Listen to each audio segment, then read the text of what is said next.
Crime ಕಾರ್ನರ್ಗೆ ಸ್ವಾಗತ. ನಾನು Umar Farooq. ಜೈಲಿನಲ್ಲಿರೋದು challenging star Darshan, ಆದ್ರೆ ಅಲ್ಲಿ ನಡೆದಿದ್ದು ಪೊಲೀಸರ ಕಳ್ಳಾಟ. ಕೈದಿಗಳನ್ನ ಕಾಯಬೇಕಾದ ಪೊಲೀಸ್ ಪೇದೆಯೇ ಡಿ ಬಾಸ್ ದರ್ಶನಕ್ಕೆ ಹಾತೊರೆದು ರೂಲ್ಸ್ ಬ್ರೇಕ್ ಮಾಡಿದ್ದಾರೆ. ಆದ್ರೆ ಪಿಕ್ಚರ್ ಅಲ್ಲಿಗೆ ಮುಗಿಯೋದಿಲ್ಲ. ಕ್ಲೈಮ್ಯಾಕ್ಸ್ ನಲ್ಲಿ ರಿಯಲ್ ಸಿಂಗಂ ಅಲೋಕ್ ಕುಮಾರ್ ಎಂಟ್ರಿ ಕೊಟ್ಟಿದ್ದಾರೆ. ಹಾಗಾದ್ರೆ ಅಲೋಕ್ ಕುಮಾರ್ ಎಂಟ್ರಿ ಕೊಟ್ಟ ನಂತರ ಅಲ್ಲಿ ನಡೆದಿದ್ದೇನು ಅನ್ನೋದನ್ನ ಈ ವಿಡಿಯೋದಲ್ಲಿ ಡೀಟೇಲ್ ಆಗಿ ನೋಡೋಣ. ಆದರೆ ಅದಕ್ಕೂ ಮೊದಲು ನೀವಿನ್ನೂ ನಮ್ಮ ಚಾನಲನ್ನು ಸಬ್ಸ್ಕ್ರೈಬ್ ಮಾಡಿಲ್ಲ ಅಂದರೆ ದಯವಿಟ್ಟು ಸಬ್ಸ್ಕ್ರೈಬ್ ಮಾಡ್ಕೊಳ್ಳಿ. ಹಾಗೆ ಈ ವಿಡಿಯೋವನ್ನು ಕೊನೆ ತನಕ ಮಿಸ್ ಮಾಡದೆ ನೋಡಿ.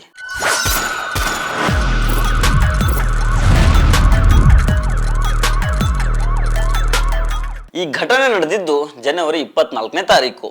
ಯಲಹಂಕದ ಕಾನ್ಸ್ಟೇಬಲ್ ಒಬ್ರು ಆರೋಪಿಯನ್ನು ಬಿಡೋದಿಕ್ಕೆ ಪರಪ್ಪನ ಅಗ್ರಹಾರಕ್ಕೆ ಬಂದಿರ್ತಾರೆ. ಕೆಲಸ ಮುಗೀತು, ಹೊರಡ್ಬೇಕಿತ್ತಲ್ವಾ? ಮನಸ್ಸು ಕೇಳಲಿಲ್ಲ ಅವರಿಗೆ. ಒಳಗಡೆ ಇರೋದು ಡಿ ಬಾಸ್ ದರ್ಶನ್ ಅಲ್ವಾ, ನೋಡ್ಲೇಬೇಕು ಅಂತ ಆ ಪೇದೆಗೆ ಹುಚ್ಚು ಹಂಬಲ ಶುರುವಾಗುತ್ತೆ. ಅಲ್ಲೇ ಇದ್ದ ವಾರ್ಡರ್ ಪ್ರಭಾಕರ್ ಒಳಗೆ ಹೋಗಿ, ಸಾರ್ ಪ್ಲೀಸ್ ಸಾರ್, ಒಂದ್ಸಲ ಬಾಸ್ನ ಕಣ್ತುಂಬ್ಕೊಳ್ತೀನಿ, ಒಂದು ಹೆಲ್ಪ್ ಮಾಡಿ ಅಂತ ರಿಕ್ವೆಸ್ಟ್ ಮಾಡ್ಕೊಳ್ತಾರೆ. ಆ ಪೊಲೀಸ್ ಪೇದೆಯ ರಿಕ್ವೆಸ್ಟ್ಗೆ ವಾರ್ಡರ್ ಪ್ರಭಾಕರ್ ಕರ್ಗೋಗ್ಬಿಡ್ತಾರೆ. ಬಾಗುರು ಯಾರಿಗೂ ಗೊತ್ತಾಗಲ್ಲ ಅಂತ CCTV ಕಣ್ ತಪ್ಪಿಸಿ ಕಳ್ಳ ದಾರಿಯಲ್ಲಿ ದರ್ಶನ್ ಇದ್ದಂತಹ ಬ್ಯಾರಕ್ಗೆ ಕರ್ಕೊಂಡು ಹೋಗಿದ್ದಾರೆ. ಅಲ್ಲಿ ಆ ಪೇದೆಗೆ ಡಿ ಬಾಸ್ನ ಕಣ್ತುಂಬಿಕೊಳ್ಳುವಂತಹ ಒಂದು ದರ್ಶನ ಭಾಗ್ಯ ಸಿಕ್ಕುತ್ತೆ. ಯಪ್ಪಾ, ನನ್ನ ಜೀವನ ಇವತ್ತಿಗೂ ಸಾರ್ಥಕ ಆಯ್ತು ಅಂತ ಅನ್ಕೊಂಡು ಆ ಪೇದೆ ಹೊರಗೆ ಬಂದ್ರು. ಇಲ್ಲಿಗೆ ಅವರೆಲ್ಲ ಏನ್ ಅನ್ಕೊಂಡಿದ್ರು, ಮ್ಯಾಟ್ರ್ ಕ್ಲೋಸ್ ಆಗ್ಬಿಡ್ತು ಅಂತ ಅನ್ಕೊಳ್ತಾರೆ. ಆದ್ರೆ ಅಸಲಿ ಕತೆ ಶುರುವಾಗೋದು ಇಲ್ಲಿಂದ.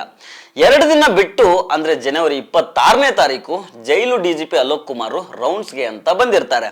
ದರ್ಶನ್ ಅವರನ್ನ ಭೇಟಿಯಾಗಿ, ಏನಪ್ಪಾ ಹೇಗಿದ್ಯಾ ದರ್ಶನ್ ಅಂತ ವಿಚಾರಿಸ್ತಾರೆ. ಆಗ ಈ ದರ್ಶನ್ ತಮ್ಗೆ ಗೊತ್ತಿಲ್ಲದ ಹಾಗೇನೆ ಆ ಸೀಕ್ರೆಟ್ ಅನ್ನ ಓಪನ್ ಮಾಡ್ಬಿಡ್ತಾರೆ. ಸಾರ್, ಮೊನ್ನೆ ಯಾರೋ ಒಬ್ರು ಕಾಕಿ ಬಟ್ಟೆ ಹಾಕಿರೋರು ಬಂದು ನನ್ನ ನೋಡ್ಕೊಂಡು ಹೋದ್ರು ಅಂತ ಹೇಳ್ಬಿಡ್ತಾರೆ. ಈ ಮಾತು ಕೇಳ್ತಾ ಇದ್ದ ಹಾಗೇನೆ ಅಲೋಕ್ ಕುಮಾರ್ ಕಿವಿಗೆ ಸಿಡಿಲ್ ಬಡ್ದಂಗಾಗುತ್ತೆ. ಏನು ಕಾಕಿ ಬಟ್ಟೆ ಅವನ, ಅದು ನನ್ನ ಪರ್ಮಿಷನ್ ಇಲ್ಲದೆ ಒಳಗೆ ಬಿಟ್ಟಿದ್ದ್ಯಾರು ಅಂತ ಕೆಂಡಾಮಂಡಲರಾಗ್ತಾರೆ. ತಕ್ಷಣ CCTV ರೂಮ್ಗೆ ನುಗ್ಗಿ ಫುಟೇಜ್ ರಿವೈಂಡ್ ಮಾಡಿ ನೋಡಿದ್ರೆ ಸಾಕ್ಷಿ ಸಮೇತ ವಾರ್ಡರ್ ಪ್ರಭಾಕರ್ ಮತ್ತು ಆ ಪೇದೆಯ ಕಳ್ಳಾಟ ರೆಡ್ ಹ್ಯಾಂಡ್ ಆಗಿ ಸಿಕ್ಕಿಬೀಳುತ್ತೆ. ತಪ್ಪು ಮಾಡಿದ ಮೇಲೆ ಸುಮ್ಮನೆ ಬಿಡ್ತಾರೆ ಅಲೋಕ್ ಕುಮಾರ್? ಸ್ಪಾಟ್ ಅಲ್ಲಿ ಆರ್ಡರ್ ಪಾಸ್ ಆಗುತ್ತೆ. ದರ್ಶನ್ ಮುಖ ದರ್ಶನ ಮಾಡಿಸೋಕೆ ಹೋದ ವಾರ್ಡನ್ಗೆ ಚಾಮರಾಜನಗರ ಜೈಲಿಗೆ ಪನಿಷ್ಮೆಂಟ್ ಟ್ರಾನ್ಸ್ಫರ್ ಮಾಡಲಾಗಿದೆ. ಅದಷ್ಟೇ ಅಲ್ಲ, ಇಲಾಖಾ ತನಿಖೆ ಉರುಳು ಕೂಡ ಸುತ್ತಕೊಂಡಿದೆ. ಡ್ಯೂಟಿ ಮರೆತು ಫ್ಯಾನ್ ಆಗಿ ಹೋದ ಯಲಹಂಕದ ಪೇದೆಗೆ ಈಗ ನಡುಕ ಶುರುವಾಗಿದೆ. ಅವ್ರ ಮೇಲೂ ಶಿಸ್ತು ಕ್ರಮ ಜರುಗಿಸೋದಿಕ್ಕೆ DCPಗೆ ಖಡಕ್ ವಾರ್ನಿಂಗ್ ಹೋಗಿದೆ. ಒಟ್ನಲ್ಲಿ ದರ್ಶನ್ ನೋಡೋದಿಕ್ಕೆ ಹೋದ ಪೊಲೀಸರಿಗೆ ಈಗ ತಮ್ಮ ಕೆಲಸ ಉಳಿಸ್ಕೊಳ್ಳೋದೇ ದೊಡ್ಡ ಸವಾಲಾಗಿದೆ.